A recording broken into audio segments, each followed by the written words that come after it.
जो गरीब का दलित का चावल चोरी करके खाता है तो वो क्या बोलेगा। और तो जो दलित का चावल चोरी करके खाता है, जो दलित का तिरपल चोरी करके खाता है, तो दलित को भिखारी बोलेगा।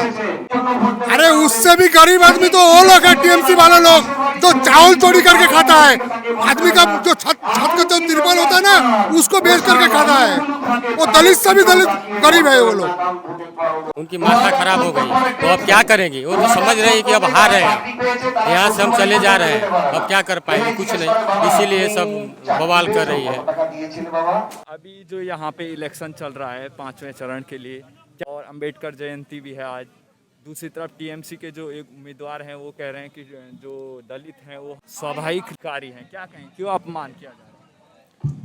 देखिए, भारतीय संविधान लिखने वाले रचयिता, हमारे प्रेमबल के रचयिता श्री बाबा साहेब आम्बेडकर जी, वो सर्दी हैं सबके लिए। जब तक ये धरती रहेगी तब तक, ये भारतवर्ष। और हम जैसे लोग आते रहेंगे निर्वाचन में। बहुत सारे लोग निर्वाचन लड़ते हैं, मतलब चुनाव लड़ते हैं। उनका एक जुनून होता है, एक जोश होता है, एक स्लोगन होता है कि हम बाबा साहेब के साथ हैं।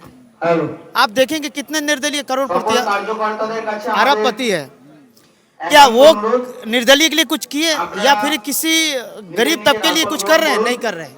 कारण वो जब पैसा और अपने स्टेटस को अप कर लेते हैं तो उनका जो जुड़ाव होता है उस लेवल का जुड़ाव नहीं रहता है।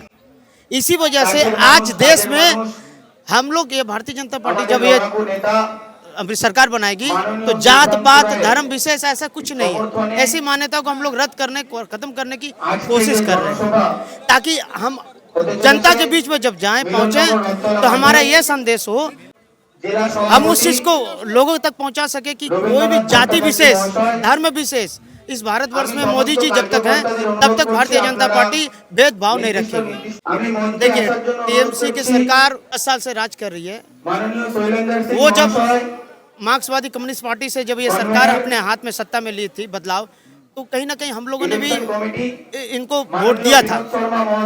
इनके कार्य के, इनको चुनाव के, इनके जो मैनिफेस्टो था, इनके मैनिफेस्टो के थ्रू से इनको दिया गया था। मैनिफेस्टो में जब इनके उस वक्त अटल बिहारी वाजपेयी के साथ इनकी सरकार थी और ये सरकार के साथ वो मंत्री बनी, मंत्री के साथ रेल मंत्री और बहुत सारे मंत्री बनी, तब इनको नहीं लगा कि ये गलत सरकार है, दंगा सरकार, या फिर ये गलत इनका सोच समझ। लेकिन आज इनको लग रहा है कि भारतीय जनता पार्टी दंगे की सरकार है या गलत है।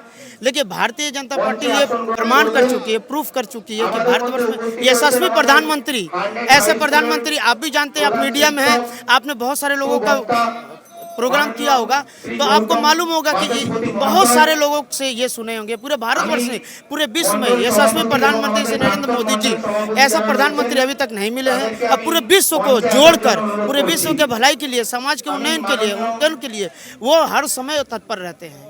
और ये 10 साल की सरकार, ये 10 साल की सरकार के पास अपना कोई मैनिफेस्टो नहीं है। इस 10 साल के सरकार के पास अपना कोई गणतंत्र नहीं है। इस 10 साल के सरकार के पास अपना कोई किसी तरीके से जो डेवलपमेंट, जिसको उन्नयन बोलते हैं बांग्ला में, या किसी तरीके के लोगों के साथ जुड़े रहने का, आज लोगों के पास जुड़े नहीं रहने की वजह से ये सरकार भारत माता की। अभी और दूसरी तरफ यहाँ पे ममता बनर्जी चुनाव आयोग के खिलाफ चले जा रही है धरना देने। कभी इलेक्शन कमीशन को बीजेपी का बता रही है, कभी सीआरपीएफ को बीजेपी का बता रही है। क्या कहेंगे? देखिए, ये बहुत ओछा सोच विचार है। आप सेंट्रल फोर्स को किसी का डिवाइड नहीं करते, किसी के लिए डिवाइड नहीं कर सकते। वो सबके लिए, आपके लिए, आपके सेब के लिए है, गणतंत्र को बचाने के लिए, जनता की रक्षा के लिए, समाज के सेवा के लिए, सरहदों को अपने देश में समेट कर रखने के लिए, सीमा की सुरक्षा के लिए है। वो समर्पित अपने जीवन के लिए। वो ये नहीं सोचते हैं कि हम देश की सेवा में किसके सामने हैं। वो ये नहीं सोचते हैं। जब देखेंगे कोई मिनिस्टर चलते हैं, चाहे विरोधी हो चाहे वो रूलिंग पार्टी को हो, उन सबकी अपनी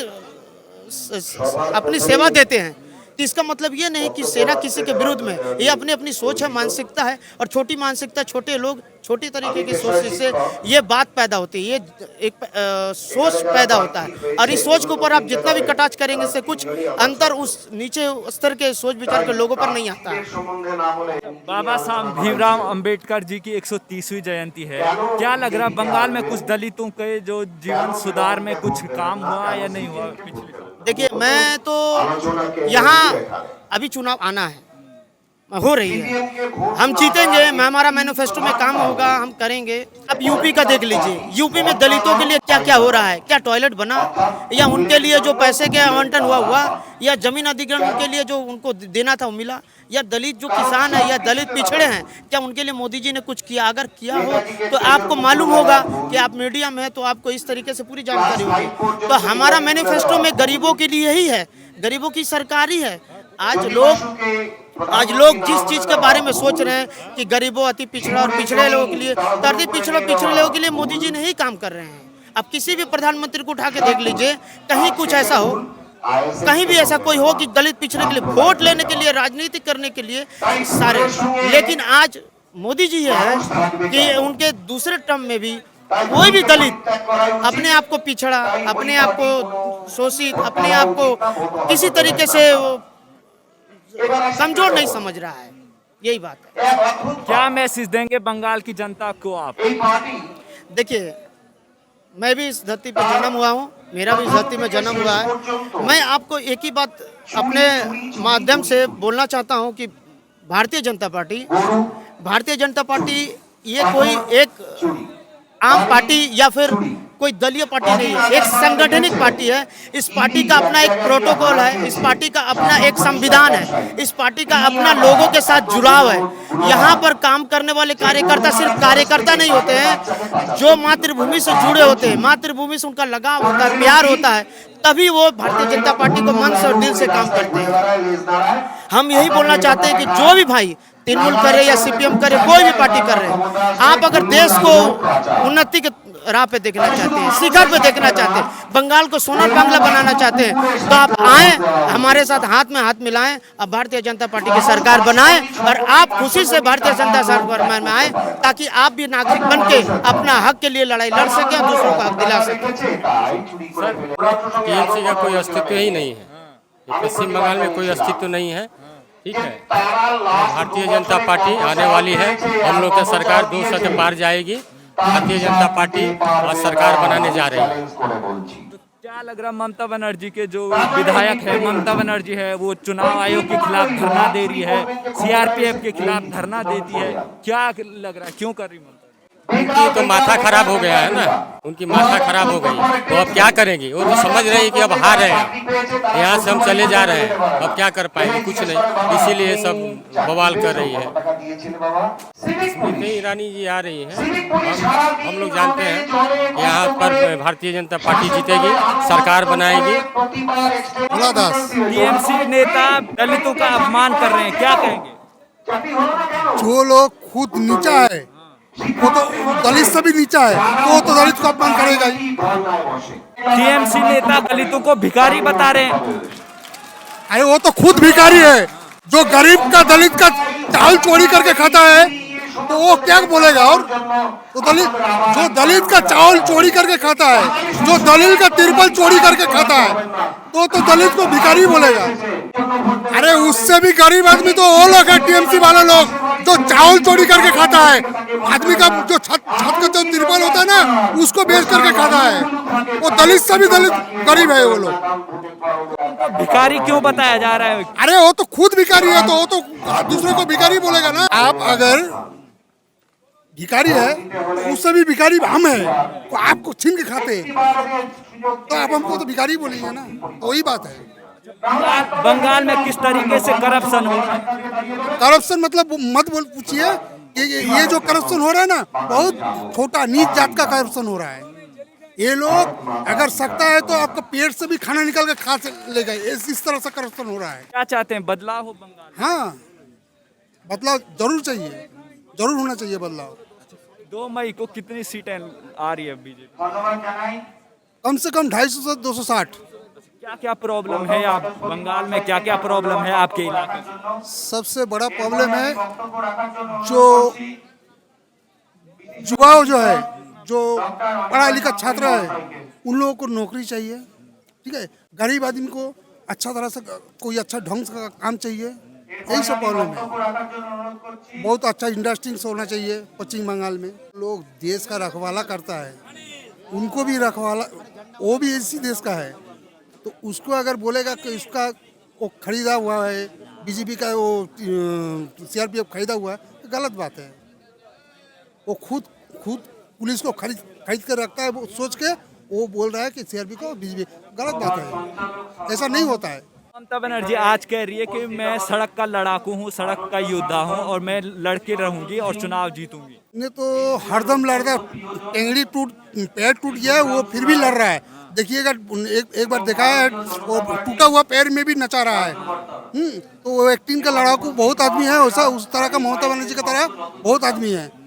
हाँ, वो सब वो लड़ाकू क्या लड़ाकू है? लड़ना है तो आदमी से, गरीब आदमी से पेट का भात देकर लड़ो, तब पता चलेगा कि हाँ तुम लड़ाकू हो। गरीब आदमी का पेट का खाना छीन के खा रहे हो तो क्या लड़ाकू हो? तो वो तो लड़ाकू नहीं बोला है उसको, वो तो हार चुकी है, वो हार चुके हैं पूरा। सर, आज बाबा साहब भीमराव अंबेडकर की 130वीं जयंती है और टीएमसी के जो नेता है वो दलितों को स्वाभिमानी बता रहे हैं, क्या कहेंगे आप? उनका अपमान कर रहे हैं। ये तो उसी का ही काम है, ये बोलना उसी का ही काम है। हमारा मोदी जी है, वो जो तपस्वी जाति है, एसटी एससी ओबीसी, सबके लिए काम करेंगे। एवं पश्चिम बंगाल में तो मोदी जी के आना पड़ेगा, क्योंकि दलित जो है वो सब लोग दलित ही रह गया, इसलिए उसको जाते उसका सम्मान पाएंगे, इसलिए मोदी जी के आना पड़ेगा। वो ये कह रहे हैं कि हमने बहुत काम किया दलितों के लिए, लेकिन मोदी जी पैसा दे रहे हैं उनके लिए, तो वो सीधे वहाँ चले जा रहे हैं, इसलिए उनको भिखारी बता दिया। अरे काटमांडी का सरकार है, ये क्या बोलेगा? ये उसको तो यही बोलना चाहिए, उसको तो इसी तरह उसका और कुछ नहीं बोलना पड़ेगा। क्या लग रहा है, क्यों ममता बनर्जी ऐसे बयान दे रही है? हार के डर से? ये हार के डर से ये सब बोल रहा है। आप बंगाल की जनता को क्या कहना चाहेंगे? बंगाल के जनता को मोदी जी के ही आना पड़ेगा, मोदी जी को लाना पड़ेगा, वो मोदी जी ही आएंगे।